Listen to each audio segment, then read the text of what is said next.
Naging matagumpay ang kauna-unahang pagharap ni NLEX Road Warriors head coach Jimmy Alapag laban sa dati niyang kupunang TNT Tropang 5G matapos itakas ng Road Warriors ang 88-83 panalo kontra sa defending champions sa PBA Season 50 Governors Cup. Balikan natin ang mga naging aksyon kagabi sa report ni teammate Jamaica Bayaka. Espesyal ang naging tagumpay para kay NLEX Road Warriors head coach Jimmy Alapag matapos talunin ang dating niyang kupunang TNT Tropang 5G 88-83 sa PBA Season 50 Governors Cup nitong Martes ng gabi sa Ninoy Aquino Stadium. Ito ang kauna-unahan niyang pagharap bilang head coach sa franchise kung saan niya binuo ang halos lahat ng kanyang PBA legacy mula 2003 hanggang 2015. Pero sa kabila ng pagkapanalo, binigyang pugay pa rin ni Alapag ang dating niyang mentor na si TNT head coach Chot Reyes. It's always an honor when you get a chance to coach against one of the best, right? I think Coach Chot's resume speaks for itself.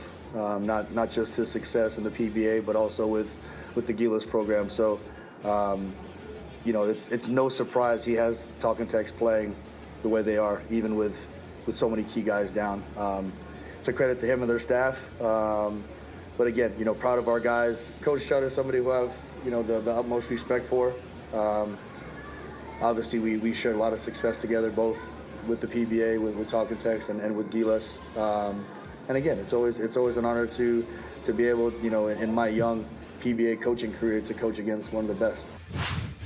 Malaki man ang naging lamang ng NLEX sa unang bahagi ng laro, hindi basta sumuko ang TNT sa kabila ng pagkakawala ni Calvin Oftana, Jason Castro, RR Pogoy at Jordan Heading. Mula sa 17-point deficit, nakabawi ang Tropang 5G at naitabla pa ang score sa 74-all sa huling quarter. Pero nagpakita ng matinding katatagan ng Road Warriors sa mga huling minuto ng laro sa pamumuno ni Dequan Jones na nagtala ng 27 points upang masiguro ang kanilang panalo. Dahil dito napanatili ng NLEX ang malinis nitong 6-0 record sa unang round kung saan naging mas matamis din ito para kay Alapag matapos ang matagumpay na laban sa kupon ng kanyang tinawag na tahanan sa loob ng mahigit isang dekada.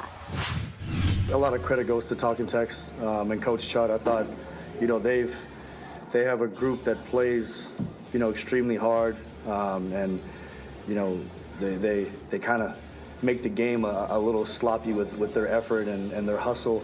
And I think defensively they're just super active with all five guys in the court.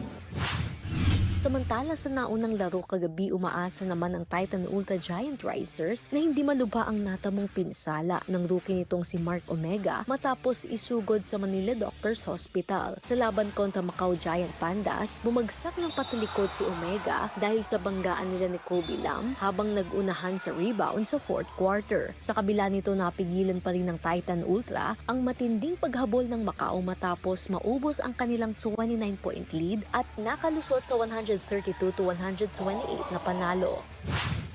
We just pray. Alam naman namin na kung gaano kasama yung bagsak niya. Then, yun lang, pinag-pray lang namin siya talaga kanina na sana walang serious na mangyayari sa kanya, sa resulta. So, let's hope and pray that nothing will happen. Dalawa na lamang ang natitirang laro ng Titans sa elimination round kung saan makakaharap nila ang TNT at San Miguel Beermen. Ayon kay head coach Renzi Bahar, mas pagtitibayin pa nila ang kanilang depensa bilang paghanda sa kakaharaping mga champion team. Hopefully, ma-sustain namin yung intensity. At the same time, yung depensa talaga na maging committed kami doon sa depensa na kahit papano magkaroon kami ng pride. Kasi doon lang talaga kami kinakain ng gusto sa depensa. Jamaica Bayaka para sa Atletang Pilipino, para sa bayan.